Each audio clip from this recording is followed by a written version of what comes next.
My name is Caleb Fielding. Let me tell you a little bit about myself. When I was 4.5 years old, I was in junior church, and they took me back to a little room, and I prayed a prayer, and I knew I did not get whatever that man prayed. Amen.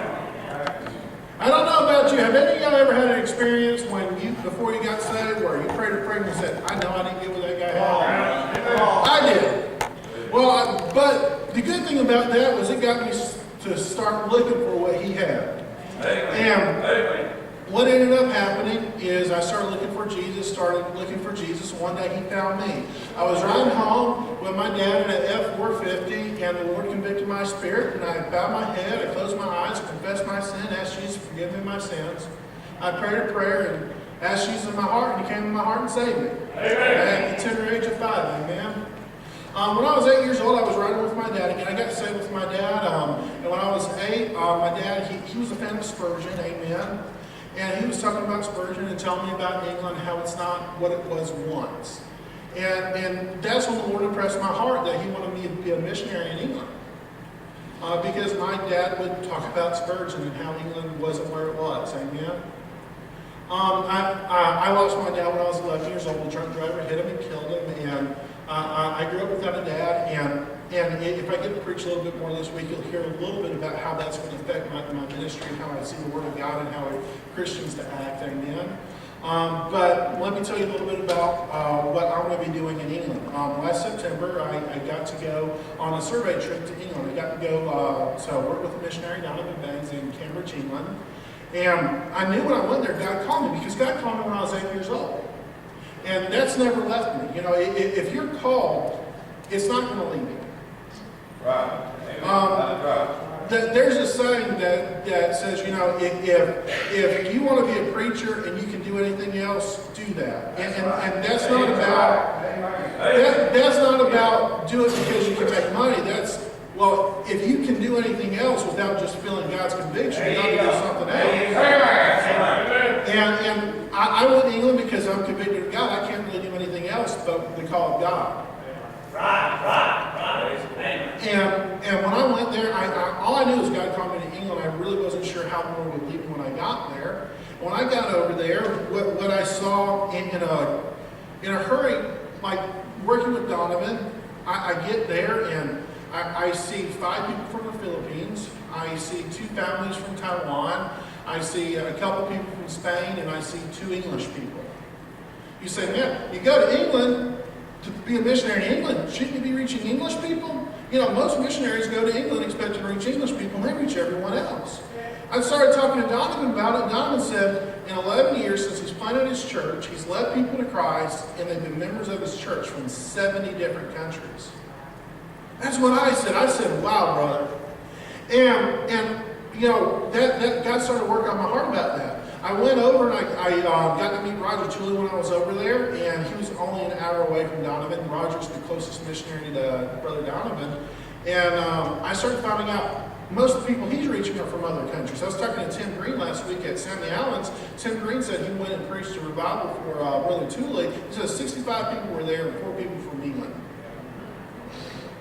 When I was over there, I was calling other missionaries, and I got to talk with one of them. He's planted 3 different churches. He said his first church took 20 years to plant. That's normal. It's normal about 20 years to plant a church in England, because most of the people you're reaching aren't from England. Most of the people you reach, they're in England for 2 or 3 years on a work visa or a school visa, and then they go back home. It's hard to plant a church when you have a totally new church every 3 years. And he said his first church plant took 20 years. He said my second church plant took 5 years. I was floored. I've never heard of someone planting a church in less than 12 years in England. I said, man, how did you plant a church in just 5 years? He said, well, in my first church plant, I didn't have any help. In my second church plant, I had some guys from my first church come and help in my second church plant, and it was all the difference in the world. Amen. He said, you know, most of the missionaries in England can plant a church in 5 to 8 years, but they just had a little bit of help. See, what's going on is missionaries are going to England all by themselves, and in a 2-3 year period of time, they have to work with their people before they go home. It's not enough time to get their people to a place where they can invest their life into a local church. You know, every Christian is to serve in a local church. Yes. My Bible says God's given every all. If you're not using your spiritual gift to bring profit to the local church, then you're living in sin or you're a baby Christian. It's one or the other. And a lot of times with the missionaries in England, their problem is getting someone who grew up as a Taoist or a Hinduist or a Muslim or a Catholic to a place where they're spiritually mature enough to use their spiritual gift in the local church. You know, even the guys who want to serve right away, there's some trouble there. I was talking to Roger Tooley. He said, "Matt, I led this guy to Christ, and he's got the spiritual gift of evangelism." And right away, he was going out telling people about Jesus. I said, "Amen." He said, "Yeah." He'd go up to someone and say, "Man, you need Jesus. Jesus is coming back soon." And then he'd say, and then after Jesus comes back, the Illuminati is going to take over the world. And he'd go on 20 minutes about the Illuminati. Now, if you don't know what the Illuminati is, that's what the conspiracy theorists say is a small group of people that want to take over the world. And he said, "You know, what do you expect from baby Christians?" He said, "I've been working with this guy for 3 years. I wish I had more time on it, but right now he's 15 minutes about Jesus and 5 minutes about the Illuminati." You say, "Why?" Because you just got one missionary that is a mature Christian trying to train all his people. See, the job I'm going to do on the mission field is I'm going to go there, work with other missionaries, and help them train their people. See, my goal in training them is, number one, I'm going to be helping the missionary. Number two, I'm going to be helping the people, teaching them how to help their missionary. Some of that's going to be evangelism, some of that's going to be Sunday school teaching, some of that's going to be hospitality. It's going to be every gift. You know, how can I teach these people how to help their missionary, how to help out in the local church? But when they're helping out in the local church, my job isn't done. Now, once they know how to serve in the church, how do I train the people to teach the people coming behind them? Because number one, they're not there to stay. That's why it takes so long to plant a church in England. Most of the people you reach, they're leaving in a couple of years. If they don't train the people to do whatever job they're doing that's behind them, well, when they leave, it's a vacuum. The missionary starts all back over again. So I got to get them to train the people behind them. So number one, there's not a vacuum. Number two, when they get home, they'll be able to teach and train people when they get there. When they're a gospel light at home, or when they're leading people to Christ at home, wherever that is, they can train them to do whatever they know how to do. Amen? So it's going to be a mission not just to England, but the world. And I believe it'll probably take me about 3 to 4 years at each church I do this with. It's not a 2 or 3 month program. Discipleship is a years-long process, especially when you're dealing with so many people from so many different areas of the world.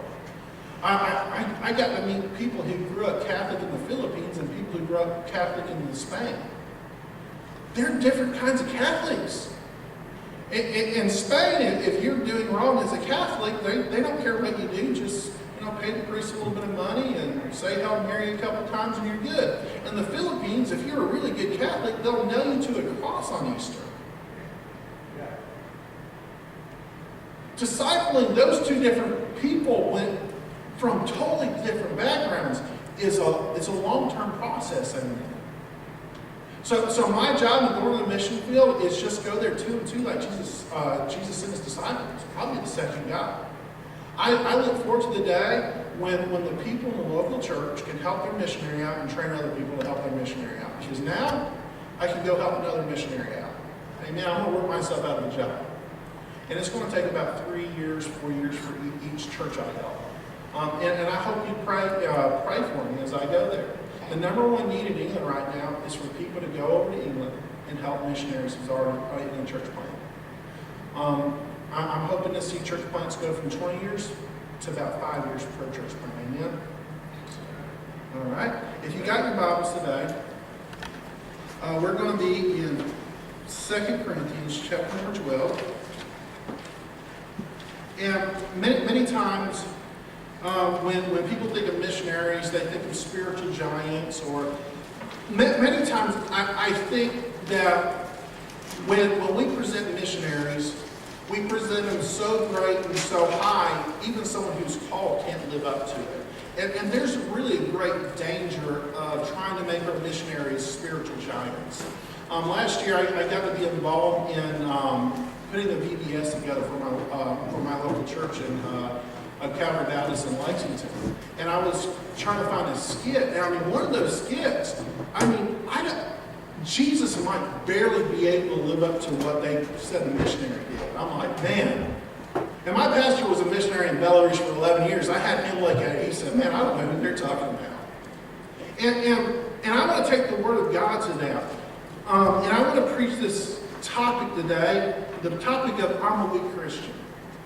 In 2 Corinthians chapter 12, verse number 9, it says, and he said unto me, my grace is sufficient for thee. For my strength is made perfect in what? Weakness. Most gladly, therefore, will I rather glory in my infirmities, that the power of Christ may rest upon me. Therefore, I take pleasure in infirmities, in reproaches, in necessities, in persecutions, in distresses for Christ's sake. For when I am weak, then am I strong. And when I say I'm a weak Christian, I don't come from this idea, well, I'm weak, I'm going to lose. I'm coming from this idea that our victory doesn't come through our strength, our victory comes through our obedience. That's right. That's good. You know, and I'll go this far. You know, even the world shows that our victory comes through obedience. You say, well, where in the world does obedience beat strength? Well, I got a good example for you. I lived this example for a few years. When I was 18 years old, I wanted to do what I wanted to do because I was an adult. Any of y'all ever go through that phase? I'm 18, I'm going to do what I want to do. Any of y'all out there? Well, when I was 18, you know what I wanted to do? I wanted to take karate. I'm a real rebel, you know. So I went down to this place, and I went up there, and I started taking karate for a man named Mr. Wagner. He was 60 years old. He was 5'3", 5'4", short little guy, bald. He had bad hips. And I learned karate from him for a little while, and then we sparred. So here I am, 18. I'm 6'1". I'm way stronger than he is. He said I was faster than he was. And when we sparred, who do you think won? He did. Now, shouldn't the big, strong guy win every single time? I mean, isn't it in sports we want the big, strong guy? Well, you say, well, yeah, we want the big, strong guy, but Mr. Wagner's going to win every time. Why is Mr. Wagner going to win every time? Because he obeyed the system. There's a system. When someone takes different types of karate, I took Tennessee Do, there's a system. And whoever does the best on obeying the system wins. Right? Well, as a Christian, there's a system. And whoever does the best obeying the system wins. Right? And there's no way for me to go through the Bible and show you all the ways we can obey the Bible to get victory, because that's pretty much every Sunday. Amen. That's every Sunday, every Wednesday, every time you open up your Bible. But I would like to take 3 different areas of the Bible, 3 different areas in our life where we sit here and we'll call it a weakness, and it is a weakness, but through obedience we get the victory. Amen. Now the first area of weakness we have is we are sinners in need of a Savior. Right? Until you admit that you need a Savior, you're going to hell. Right? Amen. But if you're admitting you're a Savior, you're admitting what? You're weak. Right?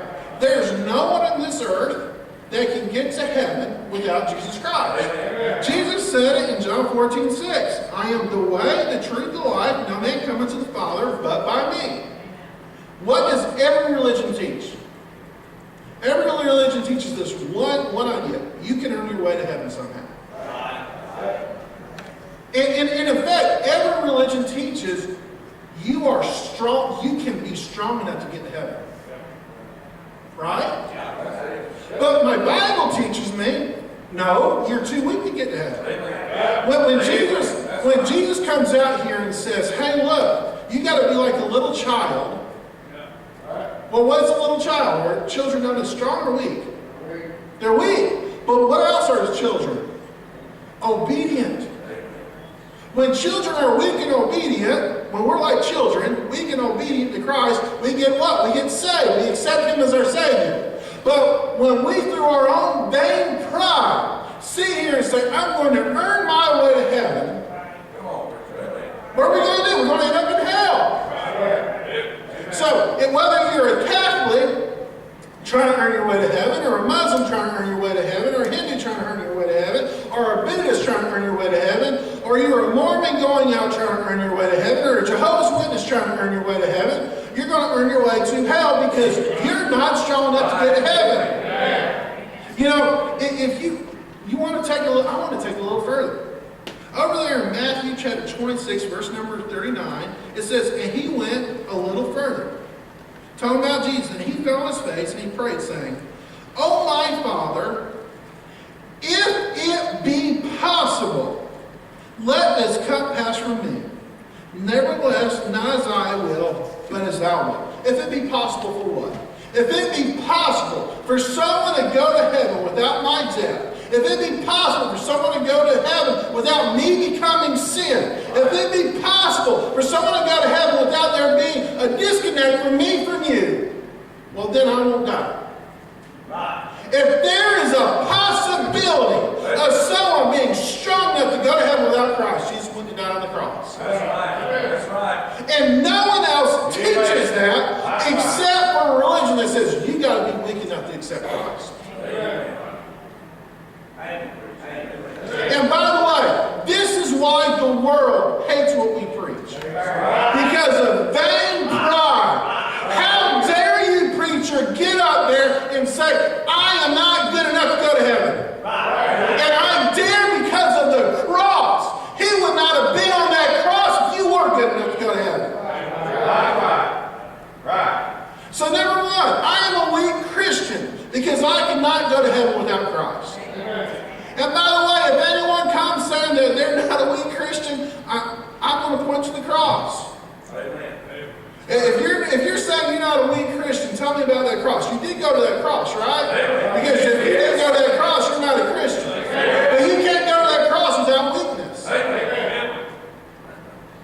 That's right. So I'm coming for you, I'm telling you right now as a missionary, I'm a weak Christian. And by the way, I had to be a weak Christian to go to that cross. So number one, I'm a weak Christian because I'm a sinner in need of a Savior. Number two, I'm a Christian who needs a brother. I'm going to take you over there to 1 Corinthians chapter number 12, verse number 4. It says, Now there are diversities of gifts, but the same Spirit. And there are differences of administration, but the same Lord. And there are diversities of operations, but the same God which worketh all in all. But the manifestation of the Spirit is given to every man to profit withal. You know, can I tell you something about pastors? God has not given any pastor every spiritual gift in the book. God has not given any man on earth every spiritual gift. And because God hasn't given every man every spiritual gift, that's a weakness. And God wasn't surprised when he put that weakness in your pastor. This was very, very intentional. You say, well, what do you mean God intentionally put a weakness there? Well, here's the thing. God intentionally limited the number of gifts that your pastor has or any Christian has because he wants to force you to work together. Amen. I mean, let's not beat around the bush. Here we go. Let's not beat around the bush here. I don't know what spiritual gift God has given your pastor. But he did not give him your spiritual gift because God wants you to use it to help him out.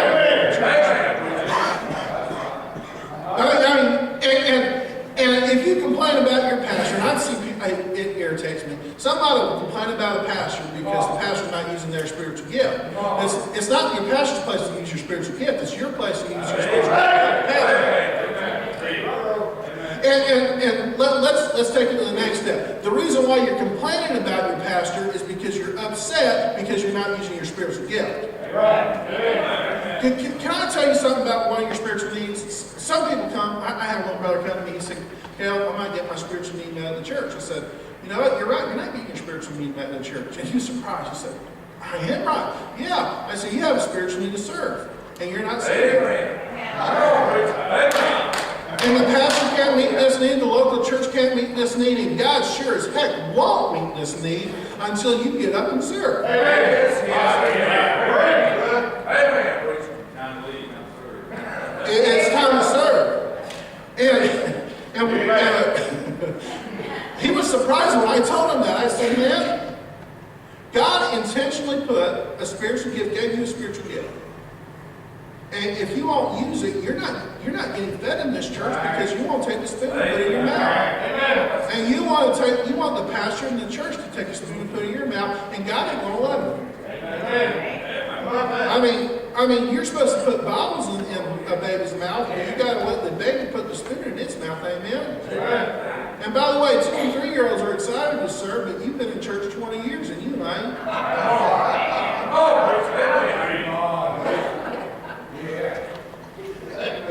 And you know, even if God gave your pastor every spiritual gift there was, God hasn't given your pastor all the time. When I first went to my church at the Bible college, to where Pastor Cummins, I said, you know, Pastor Cummins, the Bible says in 1 Corinthians 11:1, be ye followers of me, even as I follow Christ. I said, Pastor, let me follow you around some. Let me see what you do. Let me just follow you around like the Bible says. He said, well, I don't know how much you're going to get out of it, but you can come with me on a hospital visit on Saturday. So I showed up there, went on a hospital visit. We had 2 hospital visits to make. It took 4.5 hours to make those hospital visits. We didn't eat lunch. We didn't drag our feet. I mean, it took 4.5 hours just to make 2 hospital visits. At the end of it, I said, Pastor, you're a busy man. I said, Pastor, if there's anything I can do to help take the load off, you let me. And by the way, I think it'd be good for a lot of church members to obey 1 Corinthians 11:1 and follow their pastor around for a day, just see how busy your pastor is. Man, I'm sure it'd stop a whole lot of complaining from church members about their pastors. They just could obey 1 Corinthians 11:1 and say, Pastor, how busy are you? You know, my job when I go to the mission field is to work with other missionaries, get their people to help serve. Why? Because that's how churches get built. That's how churches multiply. Your pastor can literally only do so much work. And, you know, let's say all the work your pastor can do is 10. Well, if you want to get 11, someone else has to step up. Well, what if 2 of y'all can only do 2 to 15? Well, to get to the next level, you got to have a 3rd person step up. When we're talking about serving in the local church, we're not talking about adding, we're talking about multiplying. God is literally only giving your pastor so much because he wants to feed you spiritually through service. And, you know, it's interesting. When I was at the mission school, they was telling us about a missionary down in Brazil. He planted a church right next to the language school. So he had a lot of help because everyone who's going to language school was going in there to help him. And Brazil's a pretty big country. It's about the size of the United States. And so he had a lot of missionaries come in his local church and helping them. And for a while, it was really booming. And then all of a sudden, he noticed just all the booming stopped. And he couldn't figure it out. And he went before God and said, God, what's going on with my church? Why does everything just seem to stop? The Lord said, well, your people aren't stepping up because you got all the missionaries here doing all the work for them. And what happened is, he said, you know what, Lord, you're right. So he said, look, you guys are teaching all my Sunday school classes. You're leading all my evangelism. You're doing all the bus ministry. You're doing everything. You've done a wonderful job. But now my people need to step up and lead. Because service doesn't just stop with you know, just what we normally do. We're to grow as Christians. There comes a day where service steps into leadership. Amen. And so he told us guys, he said, look, y'all done a wonderful job, but you got to go because my people's got to step up. Amen. And they said, all right, we understand. They left, and all his people that need to step up in the leadership did so, and his church grew, you know. You say, why? Because, you know, serving the Lord is a multiplication ministry. You're to help your pastor. You know, you're to step up as you grow in Christ. Amen. You know, every Christian should serve, and every Christian should get to the place where they're teaching someone else to serve. Amen. So we're all Christians in need of a brother. And that's a weakness. By the way, that's a weakness, but it's an opportunity to multiply when we're obedient. Amen. So number one, we're Christians in need of a Savior. Or we're sinners in need of a Savior. We're Christians in need of a brother, number 2. Number 3, and I'll finish up here. We are soldiers that need armor. Amen. It says in Ephesians chapter number 6, verse number 13, "Wherefore take unto you the whole armor of God, that ye may be able to withstand in the evil day. And having done all to stand, stand therefore, having your loins girded about with truth, and having on the breastplate of righteousness, and your feet shod with the preparation of the gospel of peace, putting all, taking the shield of faith, wherewith ye shall be able to quench all the fiery darts of the wicked, and take the helmet of salvation and the sword of the Spirit, which is the word of God." Now, I got a question for you. Why do people wear armor? Protection. Now, a lot of times when we think of putting on the armor of God, the devil wants to tell us, well, you're not strong enough to put on the armor of God, right? And armor isn't about how strong you are. Amen. Amen. You're putting on armor because you don't want to be stabbed. You're putting on armor because your skin is not good protection from, swords. Right? Amen? You're putting on armor because you're weak. Amen. Let's be real honest. And a lot of times we have the wrong idea of what this armor is. A lot of times when we think of armor, in our culture we think, oh, we're thinking of medieval knight's armor. That's not the armor he's talking about here. See, in medieval armor, you had to be a very strong man to wear that armor. That was not for weak men. It was for very rich men too. I was listening to the history of England a few weeks ago, and they passed a law in England hundreds of years ago that said that if someone owned 100 acres of land, for every 100 acres of land, he had to supply one knight for the king. So it took 100 acres of land of riches to be able to afford one knight. That's pretty exclusive, right? But that's not how the Romans worked. At all. That's not how the Romans worked. I'm going to step down from the pulpit and preach louder because y'all need to get this picture, okay? Let's see. You, the guy. Yeah, get up. So I need to step down. I'm going to grab a couple other people. Don't worry. Get up here. So, you're a Roman soldier, right? Turn around, face them. He's a Roman soldier. Now, Roman soldiers, they did not have exclusive armor. He would have had the breastplate of righteousness, helmet. He would have had his sandals. He would have had his loins girded about with truth. He would have had his sword, shield. Put up your shield armor. I don't care which one. Either one. All right, so he's the regular Roman soldier who goes out. He's been in boot camp. He's been trained. When there's a problem, they send him out. He gets to walk 50 miles a day. Because Roman soldiers, they were expected to march 50 miles a day. Amen. Well, can I get your boy, Pastor Van? Tell him to get up here, your 13-year-old. Get up here. You're 13 still, all right? All right, he's 13. Get up here. Stand next to him. Now, sometimes in the Roman soldiers, or in Roman society, someone would come and try to invade a Roman city. And then they didn't grab a guy, they had guys from boot camp, they said, well, we need more people. And they said, you're tall enough, you get Roman armor, and you get to fight. It was not based on age, it wasn't based on training, it was literally, you fit in the armor. So even though he's 13 years old, he would have been expected to fight in the militia if someone attacked in Roman times. Because the Roman armor wasn't about strength, it was really about numbers. So he would have put on his breastplate, he would put on his helmet, he would have got his sword and shield. Put up your shield arm.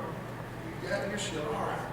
So the Roman soldier and the militia, despite his young age, wore the same armor, right? It was the same armor. Well, Pastor, I need you to get up here. So even the general would have wore the same armor as the militia and the regular soldier.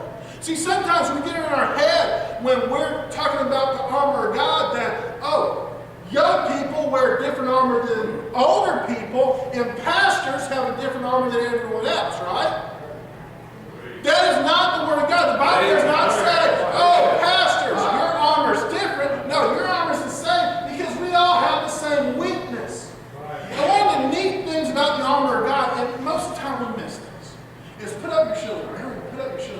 In Roman soldier times, the Romans did the coolest thing ever. They put a hinge and a hook on each one of their shields so that his shield hooked up with his shield, hooked up with his shield. So if he's the weakest guy, he's strengthened by this one and this one. Amen. If he's going down, he's strengthened by this one and this one. If he's getting up in age, then he's strengthened by this one and this one. But it's only when they're together and fighting together. The armor of God is not an exclusive armor. The armor of God works when we work together as a church. And by the way, as a missionary, Shield of Faith, I'm standing with them. You say, well, brother, you're going to the mission field. No, I'm a co-laborer. It's your faith and my faith that gets me to the mission field, keeps me on the mission field, and sees worldwide missions come to Christ. Amen. I'm a co-laborer. I wear the same armor of God as you. Whether you're 13 or 12 or 10 or 50 or 70, we all have the same armor of God, and our faith works together. And our faith working together brings the world to Christ. And when I go out to the mission field and I lead someone to Christ from the Philippines or China or somewhere else, when they go off back home, it's my faith connected to their faith that's going to see their homes come to Christ. Yes. All right, y'all can be seated. So today, I'm here to tell you, I'm a weak Christian. But that weakness does not mean I'm going to lose. That weakness don't mean you're going to lose. I'm a weak Christian, but through obedience, I'm going to see the victory. Through obedience, you're going to see the victory. So today, are you obedient enough to Christ to see victory in your life? Thank you, Pastor. Amen.